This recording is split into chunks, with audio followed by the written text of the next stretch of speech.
যারা মেডিকেলের জন্য আসবে ভিসা নিয়ে তাদেরকেও হোটেলে রুম না দেওয়া দরকার। বাংলাদেশে হিন্দুদের উপর নির্যাতন নিপীড়নের অভিযোগ তুলে এবার বাংলাদেশিদের জন্য হোটেলের দরজা বন্ধ রাখার সিদ্ধান্ত নিয়েছে পশ্চিমবঙ্গের মালদা জেলায়। বৃহস্পতিবার জেলা হোটেল ওয়ার্ডস অ্যাসোসিয়েশনের তরফে এই ঘোষণা দেওয়া হয়। পাসপোর্ট ভিসা অফিস থেকে ভিসা দেওয়াই বন্ধ করে দেওয়া হচ্ছে ইন্ডিয়া গভর্নমেন্টের তরফ থেকে।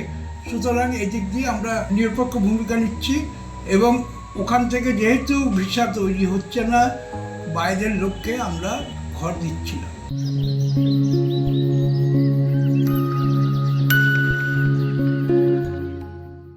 মেডিকেল, বিজনেস ও স্টুডেন্ট ভিসা নিয়ে যে বাংলাদেশিরা আসতো তাদেরকে মালদার বিভিন্ন হোটেলে জায়গা দেওয়া হতো, কিন্তু বর্তমান পরিস্থিতিতে তা সম্পূর্ণরূপে বন্ধ হতে চলেছে। মালদার হোটেল ব্যবসায়ীদেরকে ঐতিহাসিক সিদ্ধান্তের জন্য ধন্যবাদ জানাচ্ছি।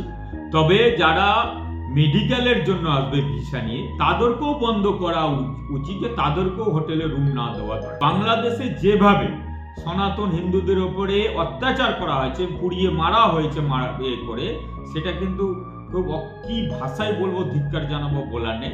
হোটেল অ্যাসোসিয়েশন তাদের নিজেদের মিটিং ডেকে কোনো জিনিস যদি রেজুলেট করে, সেটা তাদের নিজস্ব সিদ্ধান্ত। এ ব্যাপারে তো আমার মতামত দেওয়ার কিছু নেই। আর এই ইন্টারন্যাশনাল ইস্যুগুলোতে আপনারা দেখেছেন এর আগেও সেন্ট্রাল গভর্নমেন্ট যে পলিসি অ্যাডপ্ট করে, স্টেট গভর্নমেন্ট কিন্তু যে কোনো ইন্টারন্যাশনাল ইস্যুতে নতুন করে কোনো সার্কুলার জারি করে না।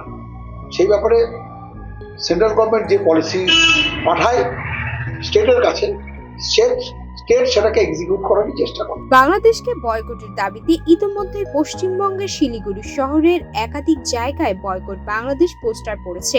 বৃহস্পতিবার সন্ধ্যায় শহরের বিভিন্ন হোটেল, লজ, ট্রাভেল এজেন্সি থেকে শুরু করে রাস্তায় চলমান গাড়ি ও ট্যাক্সিতেও বাংলাদেশ বয়কটের পোস্টার লাগিয়ে দেওয়া হয়েছে।